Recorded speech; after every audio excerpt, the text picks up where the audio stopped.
What was it like growing up in D.C., man? Hell. Like, literally? It was like Bloods and Crips, but no colors.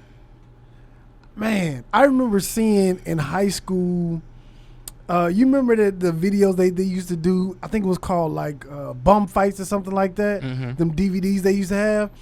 I remember seeing where it was in D.C.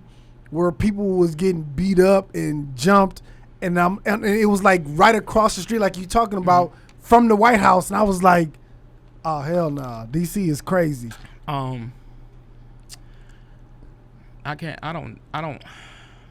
can generalize it, but I can only just. I grew up in a house where I was cooking crack at 6 years old. You was? Yes, sir. God. That's what my father was showing us. My older brother was 4 years older than me, so I believe he was doing it. I've actually seen him, but I know there was probably times he was doing it, before me. Mm-hmm. There was a lot of physical, like bloody abuse in my home, but on the outside, there was a lot of drug use. Like I said, I actually just started rapping about more in detail into it. Some of the new songs, as far as like going to school with the same outfit, with some of that residue smell on you. Teachers finding crumbs in your backpack. And it, you know what I mean? I'm like, oh, these ain't crackers, motherfucker. Like, you know what I mean? Waking up the next day in the car because your parents are smoked out off of PCP or Coke, and you going right back to school in that same outfit. You know what I mean? I've seen a lot of murders, experienced those with my dad. Also, now that I'm older, I'm starting to learn that was a way of how the rich white folks that don't care about us, but they build these areas for us to live in, knew a science to learn how to desensitize black people. Because when it happened, he would just, cover my eyes and like, oh, come on, you be all right. And no, the fuck I'm not. Mm-hmm. But I played like I was all right for at least a good 20-something years. Damn. You know what I mean? Yeah. It was just very negative in my lifestyle. But the only peace I guess I had growing up was my great-grandmother, my abuela, and my father's mother, my grandmother. Because I had a great-grandmother and her mother and my grandmother. So that was the only little bit of peace I kind of like had. My aunt, of course, rest her soul, all of them. But did you ever dabble into the streets? Yeah. How so? In what capacity?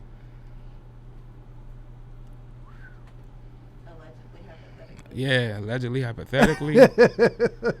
Everything that I'm not proud about, everything I'm not proud of, everything that I speak on through my music without telling on myself.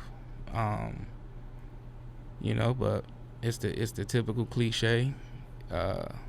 Do I know how the recoil feels to certain hands when you pop one? Of course.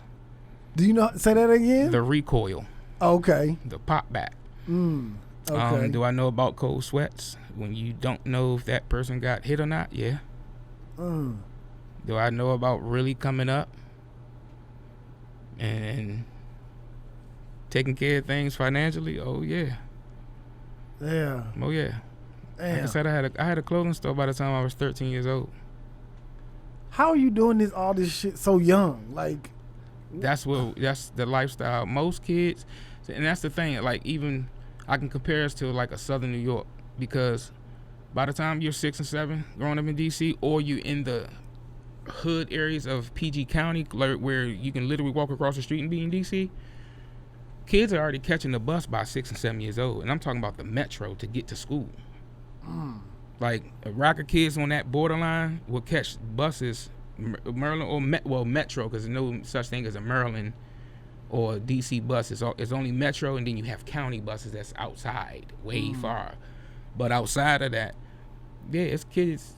My wife would tell you she used to catch the bus, and you would see a kid on there with the ticket and everything, knowing where to go, how far. Yeah, it's kids coming from Maryland going into DC. Even when I was teaching, I used to teach music in Southeast.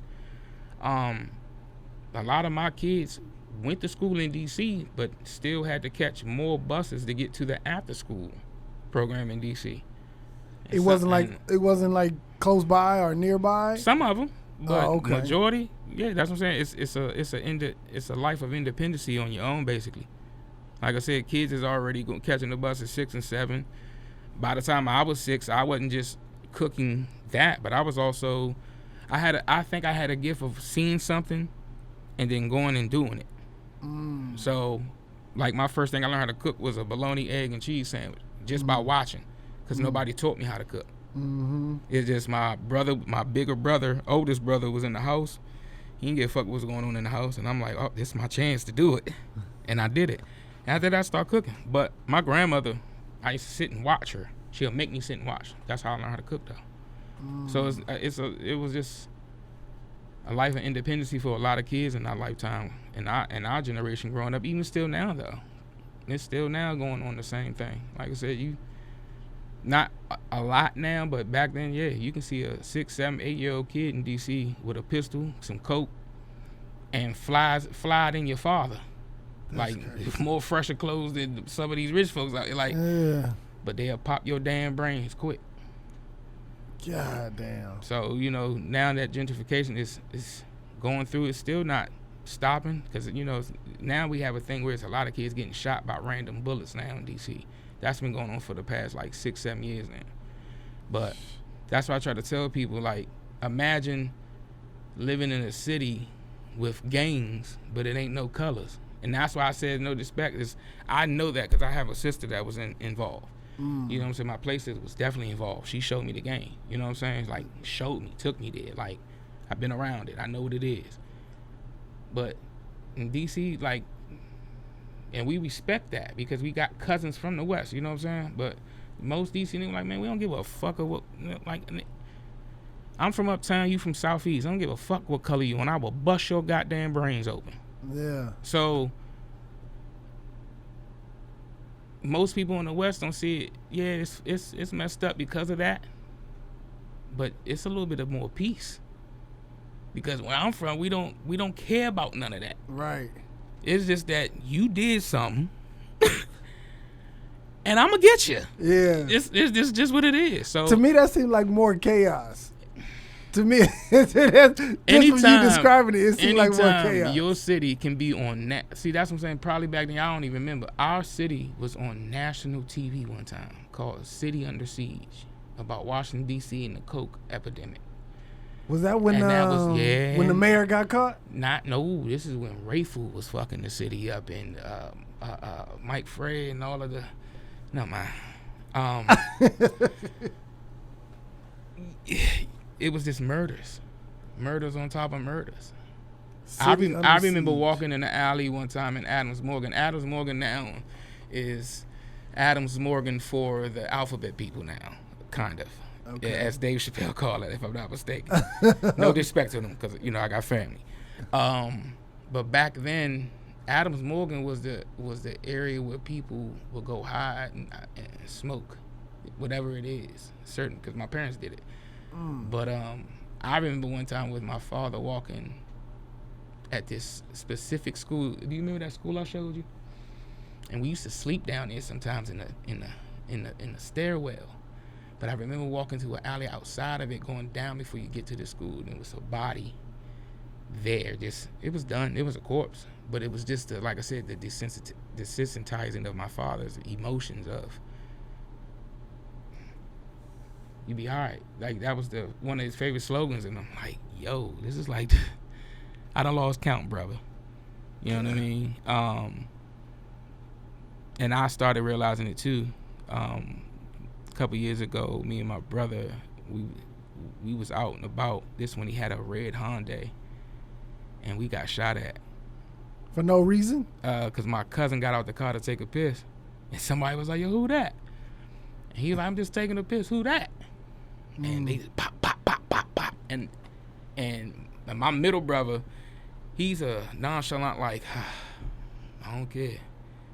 But it was that moment I realized, yo, we grew up in some fucked up shit because we didn't even move. And the car got hit, and it got hit on my side. God. And none of us got hit, but it was the fact that, we went, we just pop, pop, pop, pop. And we heard the car yo, we got hit. And me and my brother just looked at each other. It's like, dang. And I drew when I went home that day, I was like,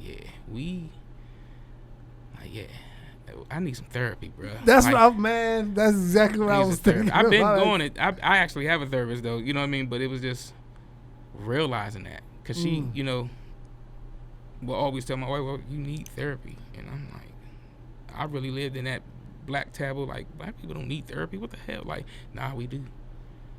We do. Straight up. We do. Anybody doesn't. I'm saying you can be rich or poor, but what I'm saying as far as the classism of what we living in, yeah, a lot of us need therapy. Thank you for tapping in with us. In order to see more clips like this, check out this video here or check out this one here.